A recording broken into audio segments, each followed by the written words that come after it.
Доброе утро, Якутия! На календаре сегодня 1 августа и поздравляем всех с началом нового месяца. И этот новый месяц встречаю вместе с вами я, Руслан Ачиров. Август — это последний день лета, а последний месяц лета его в народе называют зарник. Такое название месяц получил от того, что тихими беззвучными ночами небо часто озаряется золотисто-багровыми сполохами-зорницами. Ну а пока все еще на улице стоит относительно жаркая погода, я вам рекомендую не сидеть дома, а начинать этот день вместе с нами и ловить последние дни лета, проводя их на улице с максимальной активностью. Гуляйте на улице, выезжайте на природу и просто наслаждайтесь жизнью. Ну а каждое утро мы будем заряжать вас бодростью и позитивом. Сейчас я предлагаю узнать, что мы для вас приготовили сегодня. Во-первых, какие тренировки ученые определили как самые эффективные для похудения. Об этом вы узнаете чуть позже. Также сегодня мы поговорим о борьбе с раком, как современная медицина борется с этой коварной болезнью и что надо делать, чтобы выявить рак на ранней стадии. Традиционно покажем рубрики «Книжная полка», говорим правильно, даты и события, а также будут новости из мира животных и фауны. Ну а в конце эфира к нам забегут специалисты из Национальной библиотеки Республики Саха-Якутия, которые расскажут вам об экскурсиях, которым можно разбавить свой досуг. И, кстати, сегодня мы во время нашего эфира проведем небольшой розыгрыш для наших юных телезрителей. Так что оставайтесь вместе с нами в течение этого часа на телеканалах Якутия-24 и НВК Саха. Ну и, конечно, по традиции необходимо узнать, какая погода сегодня за окном. Сегодня по состоянию на 6 часов утра в центральных районах республики температура воздуха была плюс 5, плюс 11 градусов. В заречной группе Улусов 10-13, в южных 9-13 градусов тепла. В Вилюйской группе Улусов 4, плюс 10. В Нижнеленских 10-13 градусов, в западных районах 10-12 градусов. В Колымо-Идигирской группе Улусов от 8 до 11 градусов выше нуля. В Янских плюс 7, плюс 9, на северо-западе плюс 8, плюс 15 градусов. В городе Якутске температура воздуха на 6 часов утра составляла плюс 11 градусов.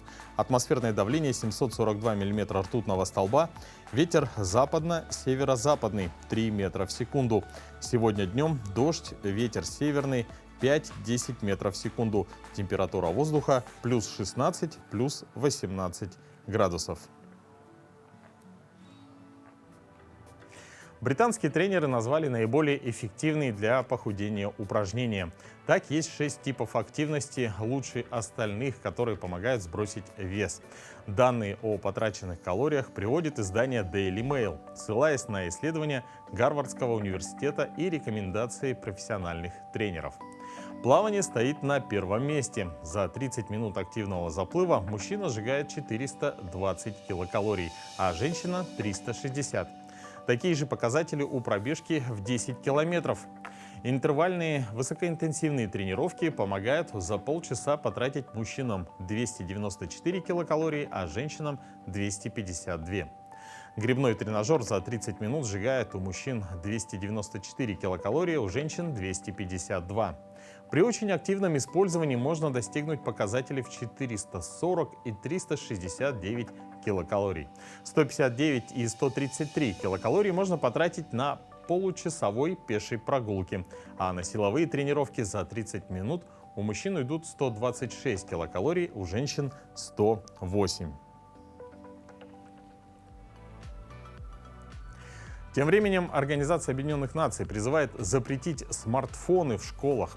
Примерно каждая 4-я страна уже вводит ограничения. Об этом пишет The Guardian. Агентство ООН по образованию, науке и культуре пришло к выводу, что чрезмерное или ненадлежащее использование учащимися смартфонов, планшетов и ноутбуков в классе и дома может отвлекать, мешать и оказывать пагубное влияние на обучение. Специалисты при этом ссылались на данные крупномасштабных международных оценок. В ООН считают, что страны должны использовать в образовании больше личного контакта и меньше цифрового. Например, Китай установил ограничения на использование цифровых устройств. Учащиеся могут взаимодействовать с ними не больше 30% всего учебного времени. По венкийскому календарю август называется Ирикин Бега, что означает месяц линьки оленьих рогов. Потому что в августе у оленей прекращается рост рогов, и с них осыпается бархатистый ворс и обнажается роговая кость. Август – уникальный месяц, где за 31 день мы можем наблюдать различные изменения в природе и в поведении животных. Ну а чем знаменателен первый день месяца на календаре и какие памятные даты происходили в этот день, мы узнаем из любимой многими рубрики «Даты и события». На календаре 1 августа сегодня отмечают День тыла вооруженных сил России, День образования службы специальной связи России, Всероссийский день инкассатора, Всемирная неделя грудного вскармливания. По народному календарю в этот день православная церковь отмечает память преподобной Макрины Каппадокийской. В это время осадки сулили хороший урожай на следующий год. Коли на Макрину дождь, уродится рожь. Эта же примета обещала, что в лесу будет много орехов. В это время заканчивались летние работы и начинались осенние. Макрина снаряжает осень, а Анна – зиму, подмечали в народе. Считалось, что заканчивалось лето и для насекомых. По крайней мере, оводы на Макрину должны были кусать в последний раз. А если с осин начинал лететь пух, что тоже было приметой осени, можно было смело идти за подосиновиками. События в этот день. Учеными впервые выделен молекулярный кислород. В 1903 году Серафим Саровский причислен к лику святых. Россия вступила в Первую мировую войну. В Берлине открылись 11-е летние Олимпийские игры. В Москве состоялось торжественное открытие ВДНХ. Впервые вышла в эфир государственная радиовещательная компания «Маяк». Сформирован отряд спецназначения внутренних войск МВД «Русь». В этот день родились Жан-Батист Ламарк, французский естествоиспытатель, создатель первой теории эволюции живой природы. Герман Мелвин, американский писатель. Ада Войцек, советская киноактриса, заслуженная артистка РСФСР. Валентина Леонтьева, советская телеведущая, народная артистка Советского Союза. Ив Сен-Лоран, французский модельер. Максим Спиридонов, российский предприниматель, создатель интернет-проектов. Именины сегодня отмечают Григорий, Дмитрий, Митрофан, Роман, Степан, Тихон, Евгения. Ежегодно первая неделя августа посвящена теме рака, так как в первый день месяца отмечается Всемирный день борьбы с раком. И сегодня у нас в гостях Анна Дмитриевна Иннокентьева, врач-хирург, онколог отделения торакальной и абдоминальной хирургии Якутского республиканского онкологического диспансера. Доброе утро. Доброе утро. Анна Дмитриевна, есть ли генетическая предрасположенность к раку легкого и кто сегодня находится в группе риска? Так, таковой генетической предрасположенности в раке легкого нет. Нет такого генома, который отвечает за рак легкого. До конца не изучено. Раком легкого болеют как мужчины, так и женщины. Но чаще всего это больше процент составляет мужского населения. Есть какое-то исследование, может, с чем это связано? Связано это с курением. Больше популяции мужское население, больше поддается курению, и чаще всего болеют мужчины, и также в это включено также вредный фактор промышленности, работы, профессиональной работы. На более таких тяжелых условиях. А как на ранних стадиях можно выявить рак легкого, есть ли какие-то тревожные знаки? К тревожным знакам, раннее выявление рака легкого очень трудно. Это связано с тем, что болезнь протекает бессимптомно на ранних стадиях. Бывают симптомы, как кровохарканье, кашель, одышка, которая проявляется уже, к сожалению, уже более на поздних стадиях. Это 3-я, 4-я стадия. На вторых стадиях можно обнаружить путем скрининга, который мы проводим, уже начали проводить, как в нашем онкоцентре. Это низкодозная компьютерная томография. Мгм. Низкодозная компьютерная томография, она как бы оттеснила флюорографию, рентгенографию и является самым оптимальным методом для диагностики рака легкого на ранних стадиях. Мгм. И чтобы, например, пройти скрининг, можно просто обратиться в диспансер. Да, у нас есть сайт онкопоиск.рф, можно туда зайти, зарегистрироваться, создать свою учетную запись и там уже по последовательности заполнить анкету.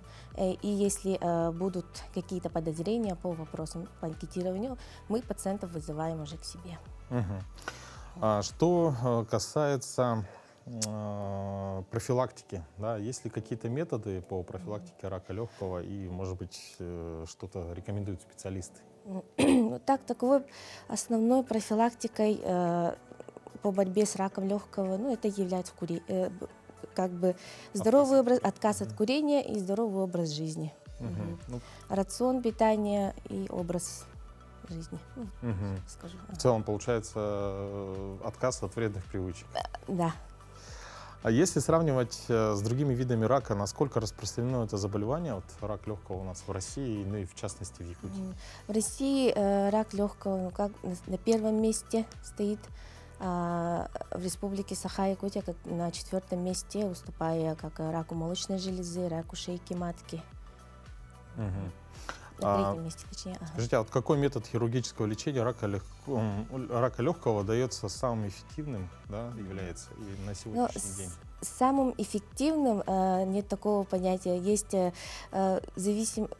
хирургическое лечение рака легкого строго зависит от анатомической локализации, от стадии заболевания, потому что мы применяем различные методы хирургического лечения. Также мы делаем как и обширные операции, так и органосохранные операции. Но радикальность. Мгм. Ну и, наверное, в завершении про статистику поговорим. Как меняются цифры, допустим, 20 лет назад, 10 лет назад и сейчас? Есть какая-то динамика? Цифры особо не меняются. Допустим, 20 лет назад, если болело около 280 человек, то сейчас болеют около 380 примерно. Ну, Анна Дмитриевна, большое вам спасибо за вашу деятельность. И напоминаем, что в эти дни отмечается Всемирный день борьбы с раком. А самое главное, наш совет — это бросайте вредные привычки. Ну а сейчас перейдем к новостям.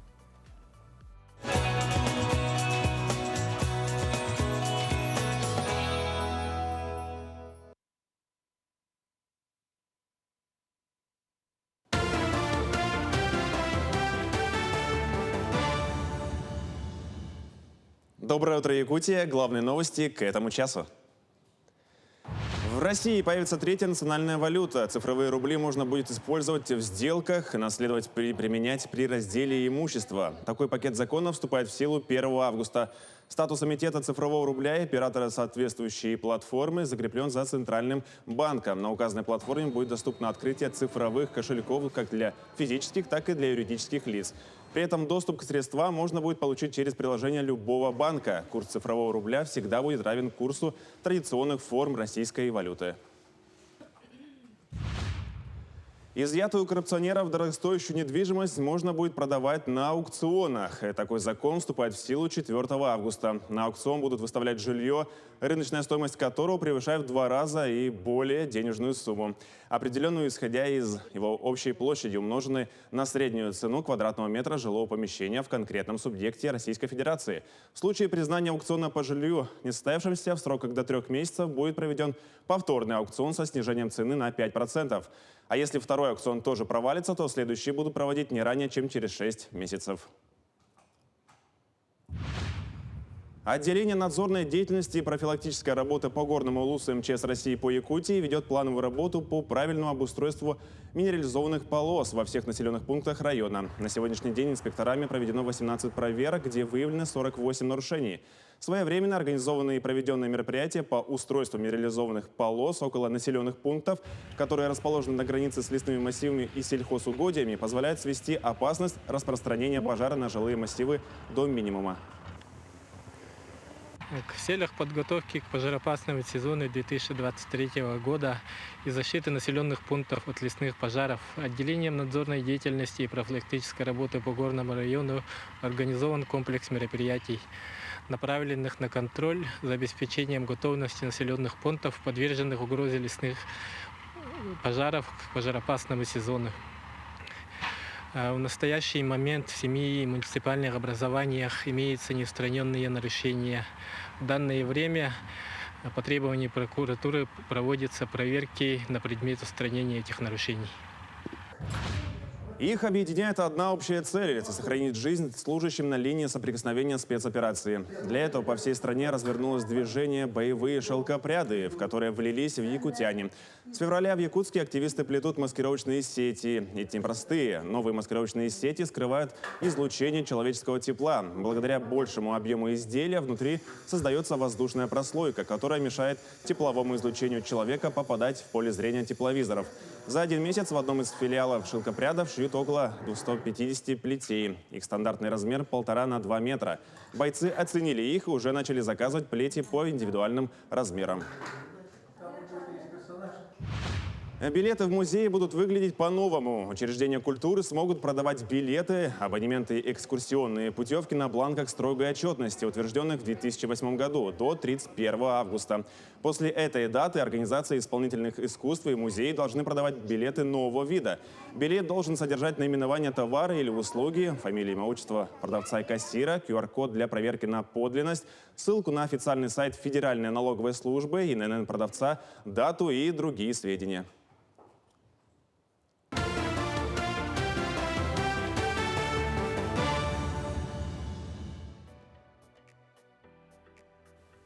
Доброе утро всем, кто к нам присоединился. В эфире телеканалов НВК Саха и Якутия-24, программа «Утро Якутии».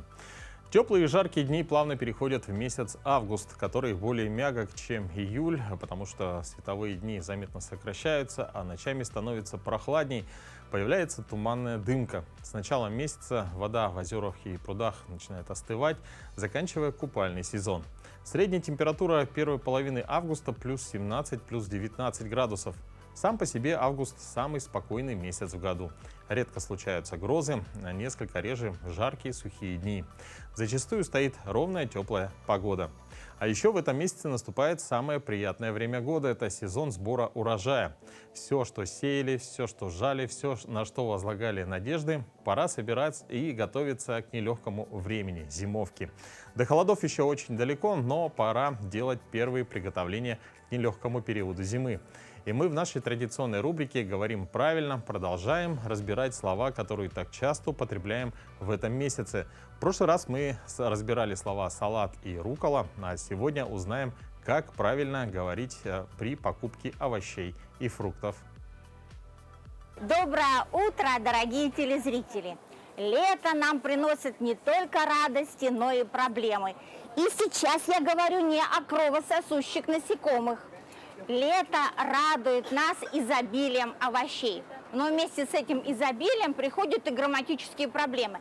Как правильно сказать килограмм помидор или помидоров, баклажан или баклажанов? С точки зрения грамматики русского языка правильно говорить помидоров, баклажанов. Конечно, в устной разговорной речи мы часто встречаем форму множественного числа родительного падежа в усеченной форме, без окончания «ов». Но это ошибочно. Правильно все-таки говорить помидоров, баклажанов. Давайте говорить правильно. Всего доброго! Далее наша рубрика «Книжная полка». И сегодня мы вам хотим здесь рассказать об энциклопедии, где рассказывается о животных, которые населяют нашу республику. Информация будет полезна для родителей, у которых дети интересуются флорой и фауной Якутии. Как раз отличный подарок ко Дню знаний, который состоится буквально уже через месяц. Здравствуйте, дорогой читатель! Хочу представить вам замечательную энциклопедию. Это книга о чудесном мире животных удивительной Якутии. Республика Саха-Якутия является самым большим на территории регионом в Российской Федерации. Она занимает 1/5 часть ее площади. Вы только представьте, сколько разных зверей и животных на этой необъятной территории. А сколько птиц, а какие насекомые живут у нас под землей. Можно ли представить разнообразие рыб в наших водоемах? Стоит только оглянуться, и ты увидишь, что мир вокруг нас полон жизни. При этом нужно всегда помнить, что жизнь животных зависит от бережного отношения к ним. Эта удивительная, красочная, яркая и познавательная энциклопедия содержит 7 разделов с кратким морфологическим описанием образом жизни животных и их распространения. Для получения информации о видах животных вам представлен алфавитный указатель. Алфавитный указатель на 2 языках – русский язык и национальный язык Республики Саха-Якутия – якутский. Эта уникальная энциклопедия была создана в городе Якутске, Республика Саха-Якутия, в издательстве «Бичик» в 2016 году. Это настоящий подарок для всех, кто интересуется природой, животным миром Якутии. Всего вам доброго! Но сейчас мы для вас разыграем вот такую книгу-энциклопедию «Удивительный Дальний Восток», где рассказывается не только о достопримечательностях, но и флоре и фауне нашего федерального округа. Здесь есть история о мамонтах, о белых медведях и других обитателях животного мира. Эта книга станет кладезем знаний для самых юных зрителей нашего телеканала. Ну а чтобы стать обладателем этой энциклопедии, вам нужно правильно ответить на наш вопрос. И самое главное условие — быть подписчиком нашего телеграм-канала «Утро Якутии». Итак, внимание, вопрос звучит следующим образом. Назовите первый памятник якутской художественной литературы, увидевший свет в XIX веке. Итак, еще раз повторю. Назовите первый памятник якутской художественной литературы, увидевший свет в XIX веке. Напоминаю, вам можно перейти по QR-коду, который вы видите на экранах, в наш телеграм-канал. Там также продублирован этот вопрос. И первый, кто правильно ответит на него, получит эту замечательную энциклопедию, которая, напомню, называется «Удивительный Дальний Восток». Но мы продолжаем рассказывать о новостях из мира животных. Так африканские дронго научились маркировать свои яйца, чтобы не выращивать птенцов кукушки. Птицы способны различать потомство по особым пятнам на скорлупе. Особенность обнаружили биологи Кембриджского университета. Ученые наблюдали за вилкохвостыми дронго на юге Замбии в течение 4 лет. В 34 из 196 гнезд были обнаружены яйца африканской кукушки. Мошенница из птичьего мира научилась откладывать очень похожие по форме, цвету и рисунку экземпляры. Но оказалось, что дронго с вероятностью в 94% распознают свои яйца по особым крапинкам, а подкидыша выкинут из гнезда. Исследование опубликовано в журнале Proceedings of the Royal Society.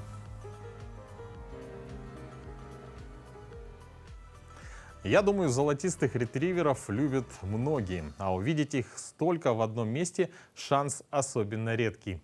Такая возможность выпадает уже в 6-й раз в Шотландии.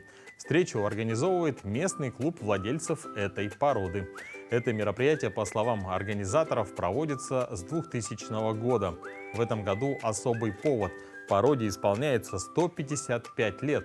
Встреча проходит возле родового поместья шотландского лорда. Здесь в 19 веке он вывел собаку охотничьей породы, приспособленную к местным условиям. Мероприятие длится 5 дней, включает конкурсы, развлекательные и образовательные мероприятия. В этом году они здесь собрали более 480 собак, которые поучаствовали в традиционной фотосессии.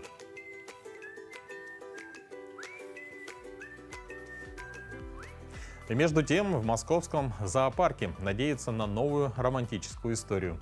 Впервые встретились молодые панды, самка Дин-Дин и самец Жуи. Пара уже образовалась, и специалисты надеются на потомство. Как рассказывает директор московского зоопарка Светлана Акулова, панды достигли половой зрелости, за ними ведутся наблюдения специалистами зоопарка, а также китайскими партнерами. Ежедневно проводятся анализы, ведется мониторинг физиологических и поведенческих изменений. Сначала панды познакомились друг с другом через решетку. Животные не проявили агрессии, их поместили в один вольер. Светлана также здесь добавила, что особенность размножения больших панд в том, что самка может забеременеть всего лишь в течение нескольких дней в году. Чтобы воспользоваться этим коротким сроком овуляции, панд соединяли 4 раза в течение 3 дней. При этом они следили за тем, чтобы интерес был всегда взаимным. По мнению специалистов, первая попытка спаривания прошла успешно, но это только первый шаг. Напомним, Дин-Дин и Жуи живут в московском зоопарке 4-й год.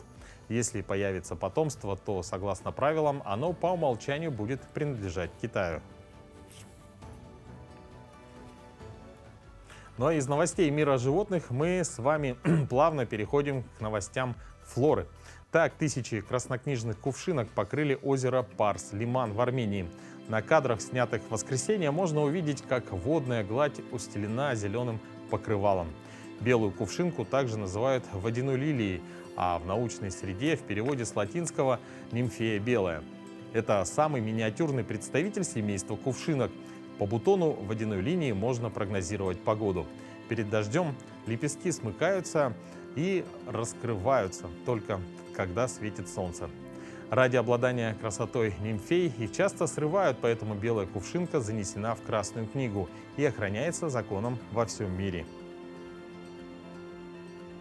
Да, действительно, очень красивое зрелище, но не менее красивое цветение цветов можно увидеть и у нас в Якутии.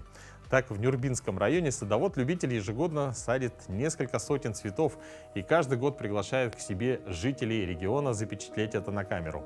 Цветовод-любитель Афанасий Семенов вот уже на протяжении 5 лет сажает цветы на своем участке и традиционно приглашает своих друзей смело фотографироваться на их фоне. Как говорит Афанасий, ежегодно в это время на протяжении последних 5 лет мой двор сверкает разноцветными красками лета. В этом году, как никогда, много цветов и разнообразия. С сегодняшнего дня открываем сезон фотосессий и ждем с нетерпением вторую волну цветения роз. Там будет невероятно красиво, рассказывает Афанасий. Получается, в селе Мар Нюрбинского улуса уже сложилась такая традиция. Каждый год Афанасий открывает летний дворик и начинается пора фотосессий. Желающих среди родных односельчан и проезжающих гостей хватает. Летом здесь очень многолюдно. Напомним, что Афанасий занимается садоводством со школьных лет, а работает директором ДЮСШ. В его дворике растет примерно 400 цветов. С каждым годом он становится все краше и краше.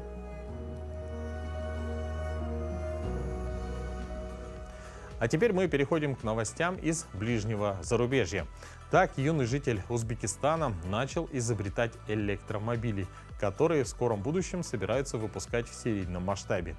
Кто ему помогает и какие планы у юного творца, давайте посмотрим в следующем материале. 16-летний изобретатель из узбекской Бухары Шахзод Эркинов собрал свой первый электромобиль. Все дети мечтают о своем собственном автомобиле. И я тогда начал путь к этой мечте. Я захотел сделать ретро-автомобиль, а дизайн нашел в интернете. Я собрал этот дизайн из нескольких машин. Электромобиль Шахзод предназначен для туристических зон и на полной зарядке может разгоняться до 50 км в час. Юный изобретатель снабдил его аккумулятором, а также 4 12-вольтными солнечными батареями. Свои изобретения мальчик создает из подручных средств вместе с отцом Рустамом Шукуровым. Я стараюсь во всем ему помогать и поддерживать. Чтобы ему было легче создавать свои работы, я заказал из Китая 3D-принтер, микроскоп и различные инструменты. В нынешнее время для детей больше возможностей, чем было в моем детстве. Сейчас Шахзод работает над новыми техническими открытиями, а также планирует модернизировать электромобиль и наладить серийное производство собственной марки. А житель Караганды Дарибай Аспанов стал 3-кратным чемпионом мира и 10-кратным чемпионом Азии по пауэрлифтингу среди ветеранов. Давайте посмотрим.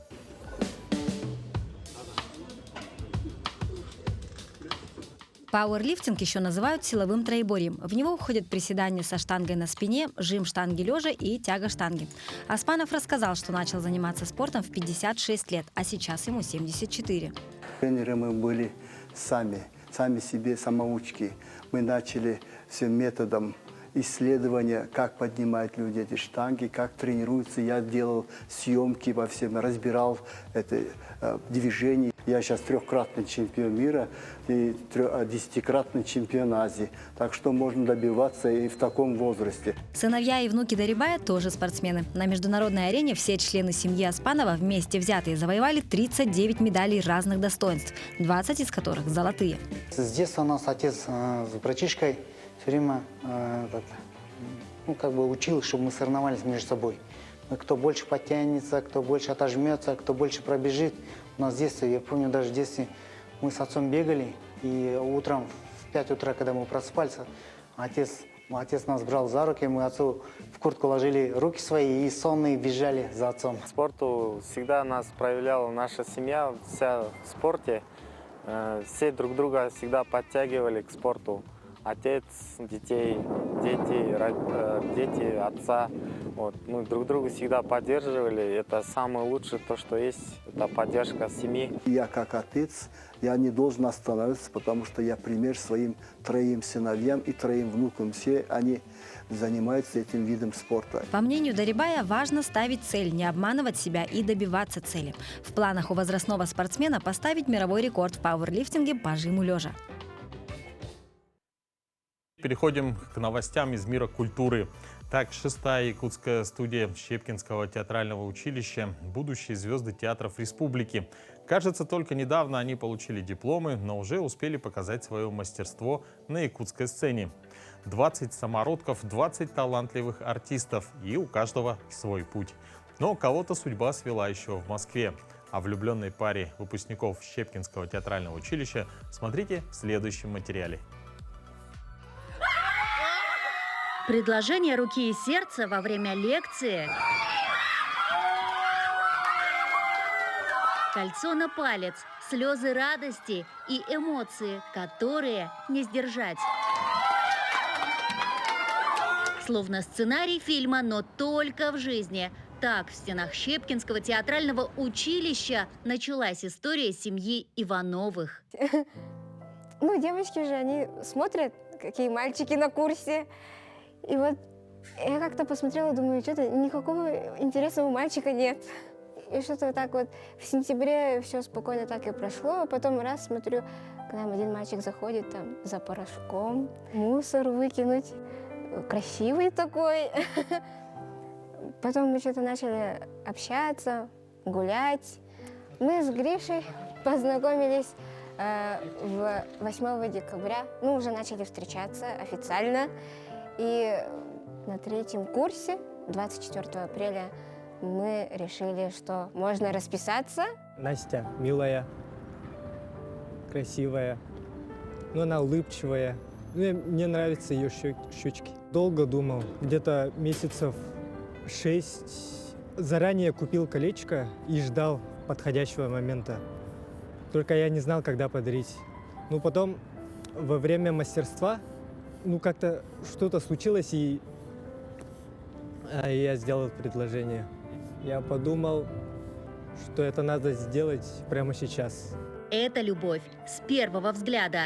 Кстати, свадьбу Насти и Гриша сыграли тоже в Москве. Свидетелями торжества стали их одногруппники. Я очень рада, что на нашем курсе есть молодожены. Это Настя, уже Иванова, и Гриша Иванов. Он так неожиданно сделал ей предложение. Это было в самый неожиданный момент, когда мы все присутствовали. Это было так трогательно и романтично.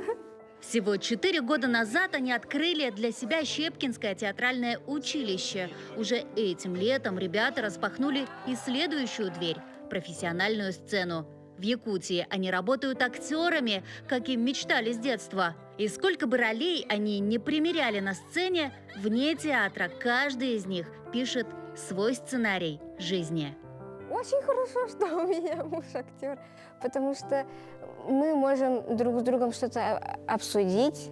У нас есть основная тема, на которой можно разговаривать вечно. Он мне помогает что-то понять, и я ему помогаю что-то узнать. У нас, в общем, мы делимся всем, что мы умеем. Айсена Бурнашова, Виктор Олесов, Григорий Николаев, Москва. Узнать историю старого города, столицы, увидеть Якутск с балкона надвратной башни можно на экскурсии, которую по воскресеньям проводят совершенно бесплатно по инициативе Якутского отделения Всероссийского общества охраны памятников, истории и культуры. И сегодня гостья нашей студии Аина Прибылых, сотрудник Национальной библиотеки и экскурсовод. Доброе утро. Доброе утро. Аина, вот почему экскурсии бесплатные и для кого они предназначены? Ну, в этом году наше общество охраны памятников выиграл грант президента Российской Федерации, грант по сохранению исторической памяти. И этот проект несет в себе ряд мероприятий.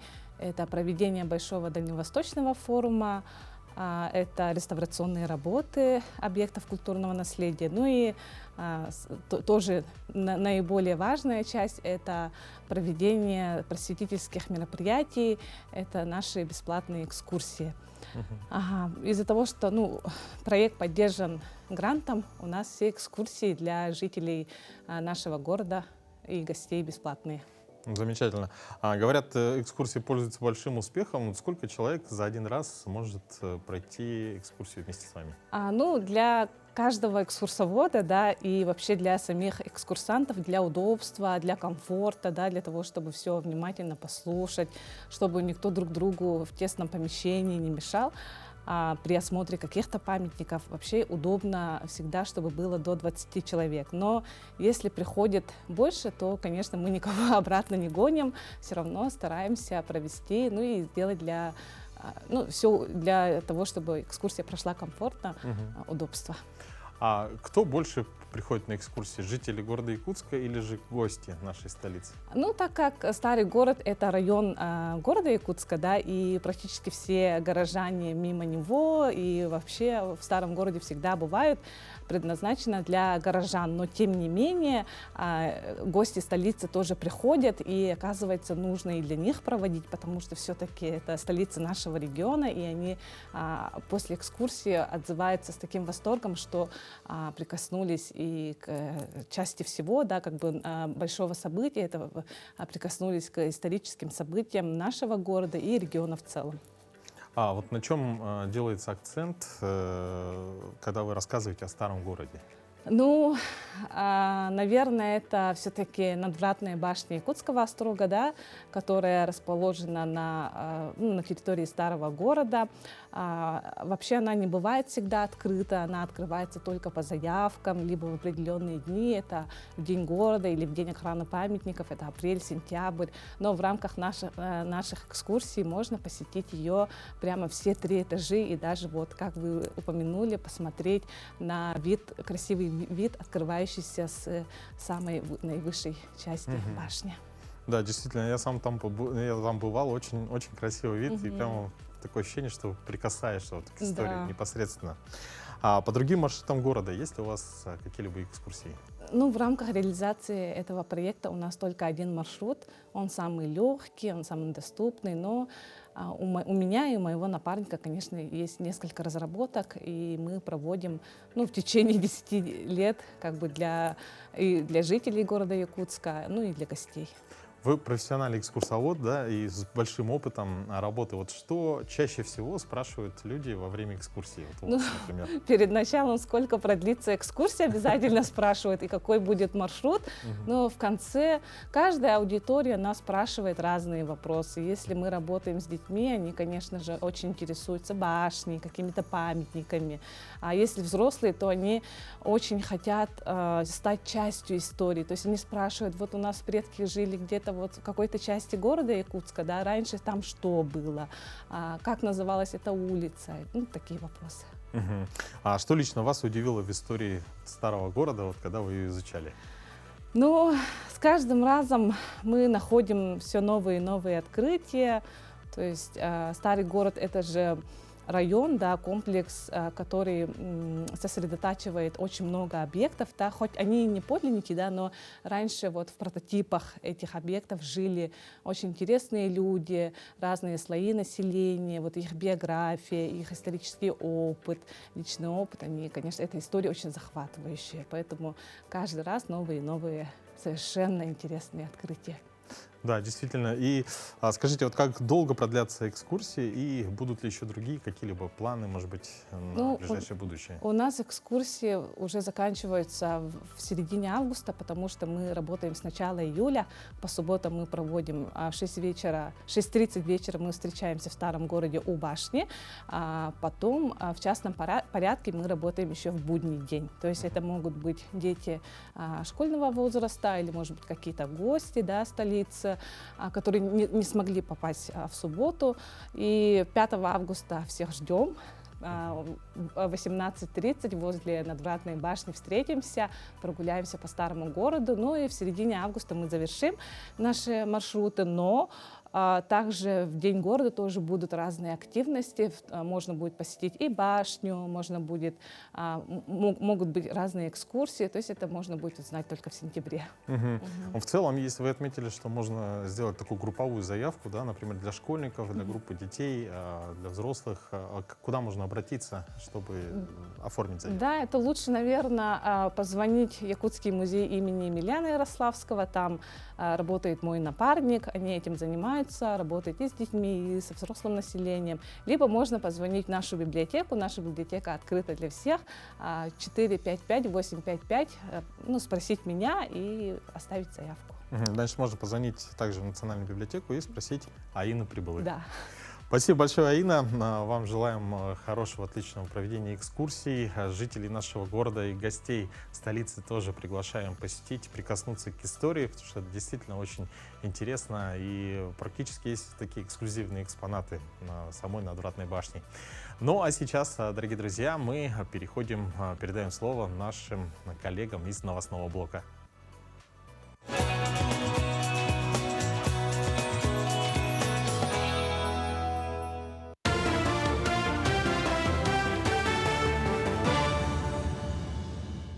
Якутия, доброе утро. Теперь к новостям. С 1 августа пенсии работающих пенсионеров пересчитают. Прибавку получат пожилые люди, которые трудились в прошлом году и за которых работодатель платил страховые взносы в пенсионную систему. Пенсии увеличат автоматически, исходя из той суммы, которая поступила в пенсионную систему. Право на перерасчет возникает независимо от того, сколько человек проработал, месяц или полный год. При этом сам размер прибавки зависит и от периода, который человек работал в прошедшем году, и от суммы взносов. Суды смогут отправлять распоряжения, требования, поручения и вызовы и обращения онлайн. Такие поправки в Кодекс административного судопроизводства вступают в силу 4 августа. Новые нормы позволят ускорить рассмотрение административных дел. Также нормы закона предполагают, что действия, не связанные с оказанием лицу квалифицированной юридической помощи по административному делу, могут осуществлять люди, имеющие для этого необходимую доверенность, независимо от наличия у них статуса адвоката или высшего юридического образования, ученой степени по юридической специальности.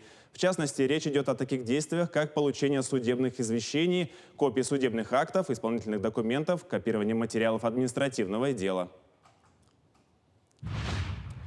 Судимых не пустят работать в такси. Пассажирским перевозкам запретили привлекать людей, судимых по ряду статей. Штатные таксисты должны предоставить своим работодателям справку об отсутствии судимости до 31 августа. В противном случае их могут уволить. Такие нормы предусматривает новый закон о такси. Если выяснится, что водитель стал фигурантом дела по тяжким и особо тяжким статьям, включая убийство, грабеж, разбой, изнасилование и терроризм, то работодатель должен будет отстранить сотрудника от работы на весь период уголовного производства. 90% пиломатериалов, относящихся к категории фитосанитарного риска, привозят в Якутию к водным транспортом. Но порой попадают бревна с вредителями леса, в том числе с черными еловыми, скрепчатыми сосновыми усачами и сибирским шелкопрядом. Поэтому в период летней навигации по реке Лена инспектора управления Россельхознадзора по Амурской области и Республике Саха-Якутия проводят контрольно-надзорные мероприятия по ввозу лесоматериалов. Один из таких проверок провели в одном из крупных лесозаготовительных комплексов Якутска. Здесь поставляют груз из поселка Витим Ленского района. В ходе контрольных мероприятий инспектора проверяют качество древесины. В 2023 году отобрано всего 52 пробы с массив барж. Это 24 тысячи кубов примерно пиломатериала. В основном это дерево сосна и лиственница. Все отобранные пробы направляются в ФГБУ Иркутской в НЗЖ ветеринарная лаборатория для выявления карантинных объектов. После заключения данной лаборатории выдается карантинный сертификат, решается вопрос о выдаче карантинного сертификата или приостановлении данного груза. Детский стоматологический кабинет открылся в Намском Улусе. Кабинет организован на базе поликлиники. Сегодня в районе работают 6 врачей-стоматологов. В настоящее время стоматологическая служба оказывает квалифицированную помощь не только в условиях поликлиники, но и с выездом в отдаленные населенные пункты. Кабинет оснащен переносными портативными стоматологическими установками. В новом детском кабинете комфортно и современно. Уютный интерьер, телевизор с мультфильмами и, конечно, эргономичное кресло, оборудование для всех видов лечения. Прием ведет один врач с понедельника по пятницу. Кабинет уже начал принимать маленьких пациентов. Детский стоматологический кабинет Намской центральной районной больницы. Будет только один врач, который будет работать в одну смену с 9 до 3:36. До часа она будет принимать первичных пациентов, которые будут подходить по талонам, которые эти талоны будут брать в госуслугах. 8 талонов в день. Отличие детского кабинета от взрослого – это, конечно, обстановка. Для ребенка важно, чтобы он чувствовал себя в безопасности, с родителем вместе. Здесь у нас скоро будет телевизор, что очень тоже хорошо. Внимание будет фокусировать. Вот рисунок у нас есть, тоже очень хороший отвлекающий маневр. На этом пока все. Оставайтесь с нами и хорошего дня.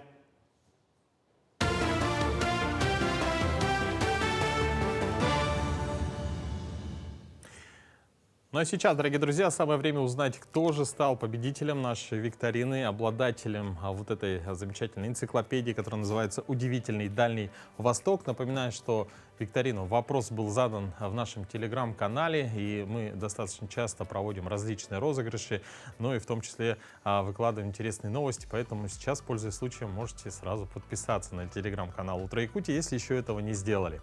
Вопрос был таким: назовите первый памятник якутской художественной литературы, увидевший свет в 19 веке. И первый правильный ответ написала наша подписчица нашего телеграм-канала.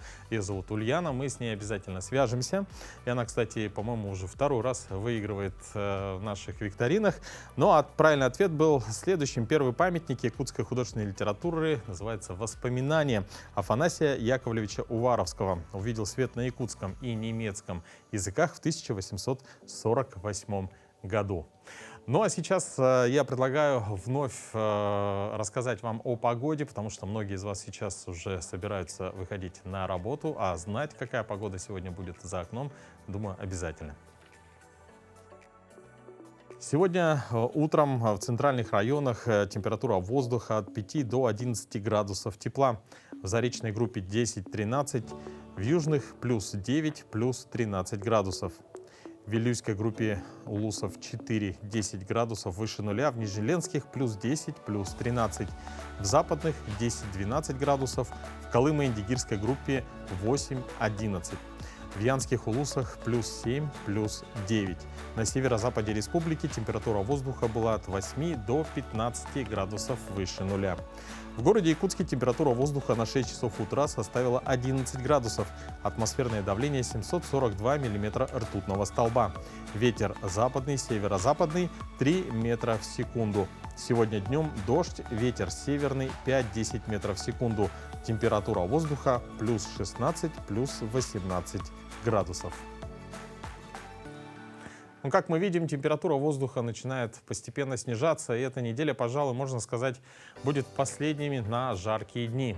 И если вы все еще не успели искупаться этим летом, то у вас есть возможность так сказать, есть последний шанс запрыгнуть в последний вагон и насладиться летней жарой. Успеть искупаться, так как уже со следующей недели синоптики обещают дождливые дни. На этой неделе шкала термометра почти превысила 30 градусов. Прогнозы погоды в Мирном и Сочи можно было даже перепутать. Жара в алмазной столице – редкая и желанная гостья. Давайте узнаем, как мирнинцы спасаются от пекла.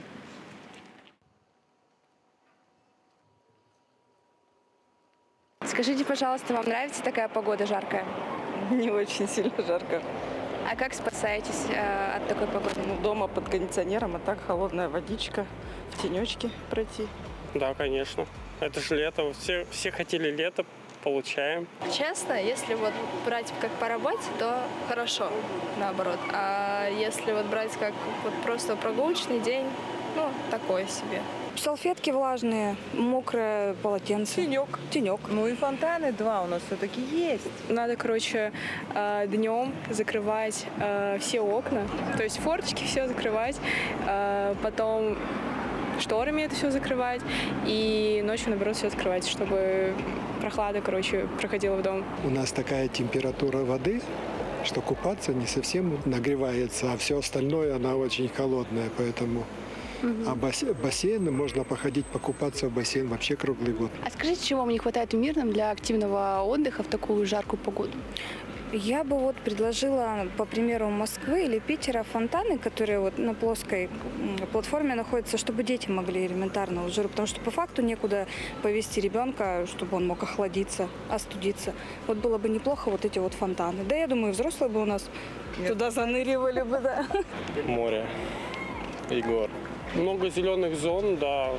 Открытый бассейн можно было интересная идея. Я бы искупалась бы на речушке, а доехать никак не можем. Может быть, сделать автобусы? Было бы хорошо, если были бы просто аквааттракционы, типа такие. Вот тогда было бы, я думаю, по кайфу.